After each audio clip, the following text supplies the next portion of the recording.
এটার শুটিংয়ের অভিজ্ঞতাটা যদি একটু তুমি বিশ্বাস করো প্রত্যেক নাইট মেয়ার, প্রত্যেক দিন রাত্রে আমরা শুতে যেতাম, কাল সকালে শুটিং হবে তো, মানে একটা সময় এমন কি বলবো, আমাদের যারা টিম প্রোডাকশন, আমাদের পার্সোনাল, আমাদের ক্যামেরাম্যান, ক্যামেরা সহ হঠাৎ খবর পেলাম তারা অ্যারেস্টেড। লালনের সময় আপনি প্রায় 9 মাস সব কিছু ছেড়ে ওই ক্যারেক্টারটার মধ্যে ডুবেছিলেন। আপনি বলছিলেন একটা জায়গায় একজন অভিনেতাকে কতটা ডেডিকেটেড হওয়া প্রয়োজন। আমি যদি চেহারাটা ভুলে যাই সাময়িক, একজন অভিনেতার দেখো সম্বলটা কি, তুই আর জাস্ট লাইক স্পোর্টসম্যান না।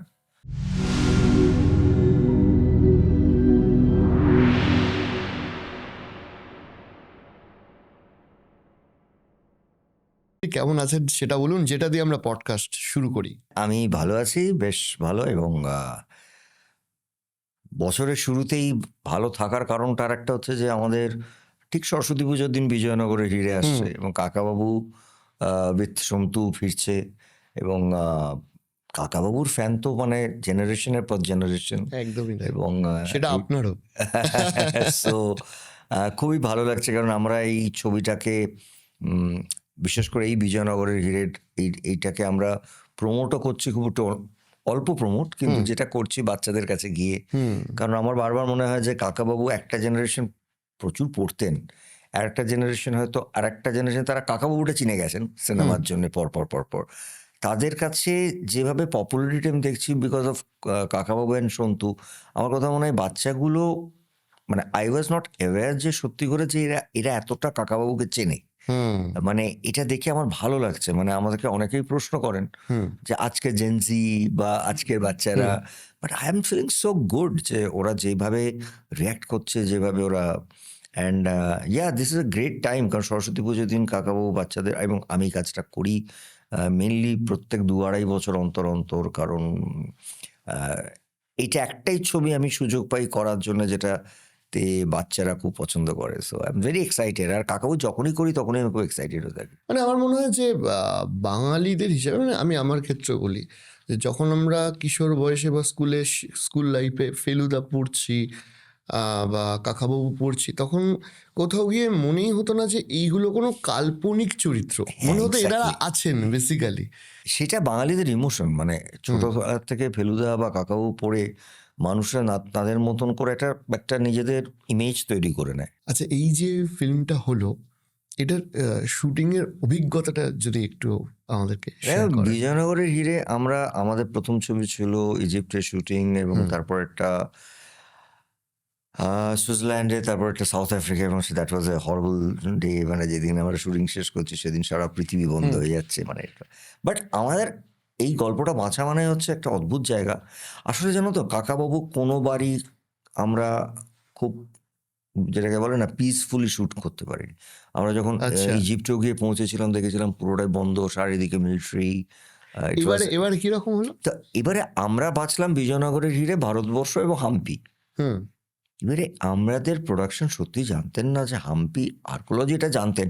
এই পারমিশনের, তুমি বিশ্বাস করো প্রত্যেক নাইট মেয়ার, প্রত্যেক দিন রাত্রে আমরা শুতে যেতাম, কাল সকালে শুটিং হবে তো, মানে এই পারমিশন ওয়াজ লাইক, এবং এক একটা পারমিশন মানে 11 থেকে 12টা ডিপার্টমেন্ট থেকে। যেরকম শুটিং করার একটা অদ্ভুত আনন্দ, কারণ আমরা যেটা ইতিহাসে পড়েছি সেটা চোখে দেখছি, একদমই তাই। খোলা ইতিহাস না, একদম মাথার উপর ছাদ নেই ইতিহাস। হ্যাঁ আমরাও ঢুকে যাচ্ছি ওটায়। আবার এক একটা সময় এমন কি বলবো লজিস্টিক টেনশন হচ্ছে। হ্যাঁ মানে তুমি ভাবো একটা আউটডোরে গেছি আমরা, একটা ট্রেনের বগি, হুম আমরা এতটা যাওয়াটাই ইটসেলফ একটা অভিযান। যে কলকাতার থেকে হাওড়ার থেকে একটা ট্রেনের বগি গেছে, সেটা ও 16 দিন ওখানে ছিল। ট্রেনের বগি নিয়ে যাওয়া হয়েছিল। হ্যাঁ, ওটা ওখানে ছিল, হুম আবার ওটাকে নিয়ে আবার ফেরত আসা হয়েছে। কারণ পুরো যাওয়াটাই একটা অ্যাডভেঞ্চার। হুম আর ওখানে শুটিং করা, মানে আমরা আমরা কিরকম তোমাকে ডিফারেন্সটা বলছি, এই পাথরটা একটা একটা ডিপার্টমেন্টের আন্ডারে, ক্যামেরাটা তুমি ঘুরিয়ে দিলে একটা পাথরে। এবারে মোটামুটি আমাদের আমাদের যারা টিম প্রোডাকশন, আমাদের পার্সোনাল, আমাদের ক্যামেরাম্যান, ক্যামেরা সহ হঠাৎ খবর পেলাম তারা অ্যারেস্টেড। ক্যামেরা ঘোরানোর জন্য। হ্যাঁ, কারণ ওই পাথরটা আলাদা, ওই পাথরটা আলাদা, এরকম সব মোমেন্ট গেছে আমাদের। কিন্তু কাকাবাবুতে না আমরা এটাতে অভ্যস্ত, মানে কাকাবাবু কখনোই শুটিং পরিষ্কারভাবে ক্লিনভাবে হয়নি কোনো দিন, যেহেতু কোনো বিভিন্ন কাকাবাবু জায়গায় নয়। যেতে হয়। হ্যাঁ, আর কারো না কারোর পায়ে চোট লাগে। এবারে কার লাগলো? এবার আমাদের একজন টেকনিশিয়ান লেগেছিল, আমাদের ইনফ্যাক্ট ইউনিটে 2-3 জনেরই লেগেছে। আচ্ছা। কারণ এত পাথর পাহাড় তা ওপর নিচ করতে হয়, ওটা ওটা নর্মাল, মানে এই দুটো জিনিস হবেই। কাকাও কখনো স্মুথলি শুট হয় না। হুম। আমি ইনফ্যাক্ট আপনার লালনের সময় আপনি প্রায় 9 মাস সবকিছু ছেড়ে ওই ক্যারেক্টারটার মধ্যে ডুবেছিলেন, আপনি বলছিলেন একটা জায়গায়। আহ, আজকের ডেটে এটা হয়তো ফিউচার জেনারেশনের যারা জেনজি যারা শুনছে তাদেরও দরকার যে এই যে অভিনয় এবং ডেডিকেশন, এইটা, এই দুটোর কানেকশনটা আপনি কি মনে করেন? একজন অভিনেতাকে কতটা ডেডিকেটেড হওয়া প্রয়োজন? মানে একজন অভিনেতাকে তো, মানে দেখুন, একজন অভিনেতার দেখো সম্বলটা কি। হুম। আমি যদি চেহারাটা ভুলে যাই সাময়িক, হুম। তার কাছে দুটোই সম্বল, কিন্তু যে দুটো তুমি বললে, একটা ডেডিকেশন আর একটা অভিনয়। আর একটা আর ফোকাস থাকা, ওটা খুব ইম্পর্ট্যান্ট।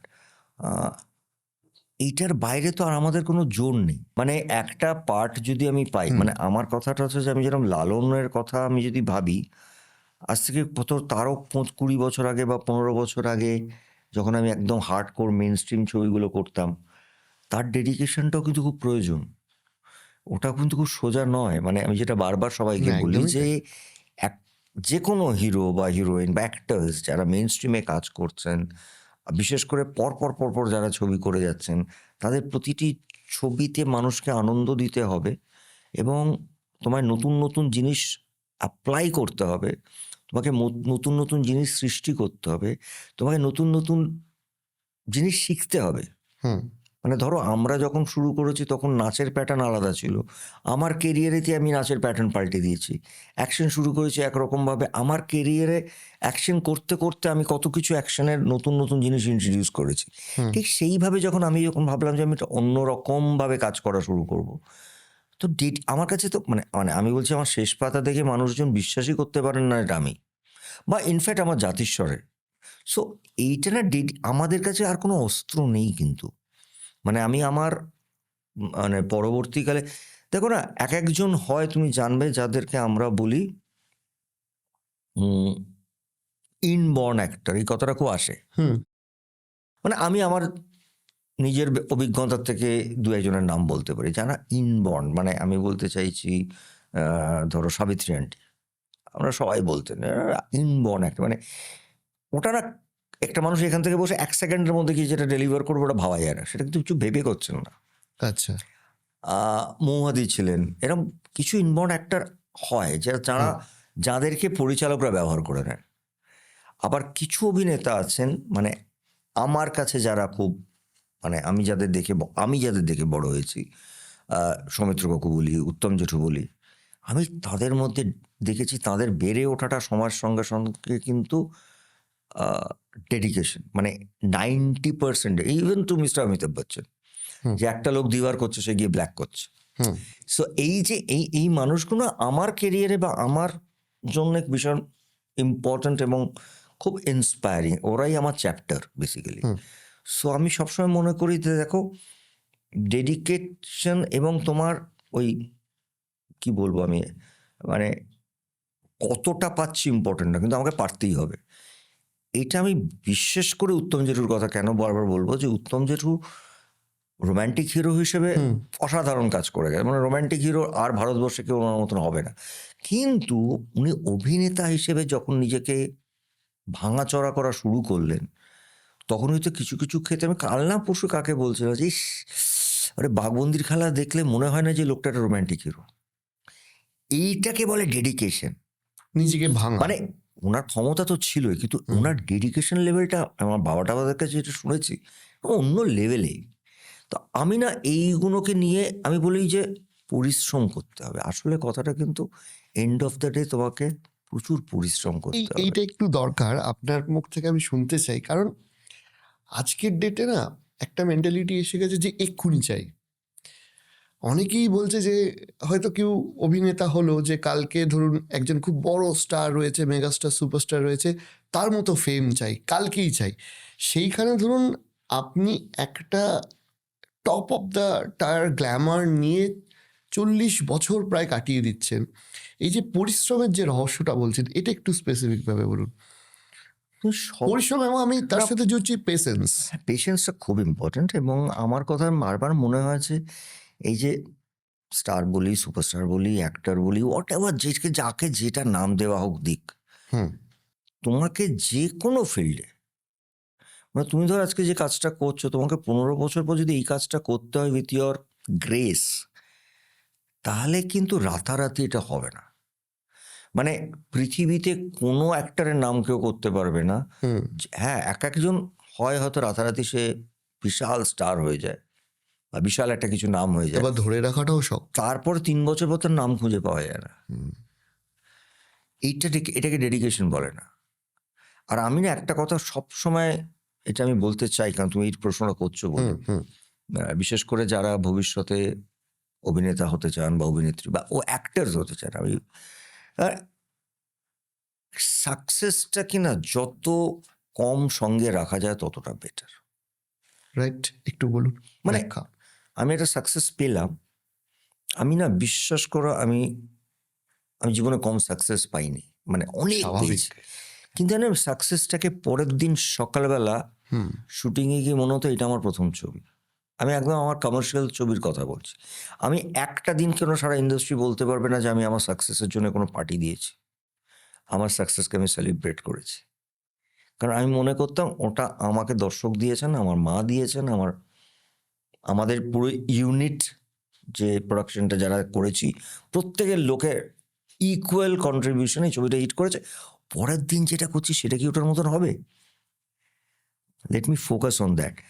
আর যদি তোমার কোনো সময় মনে হয় যে এই জিনিসটা আমার অসম্ভব ভালো হলো, হবে, হুম আর সেটা ভালো হলো না, তুমি ওইটাকে একটু বেশি সময় রাখো, keep it with year self, ওটাকে নার্চার করো, ওটাকে কাটাছেঁড়া করো, সো ইউ উইল আন্ডারস্ট্যান্ড তোমার ভুলটা কোথায়।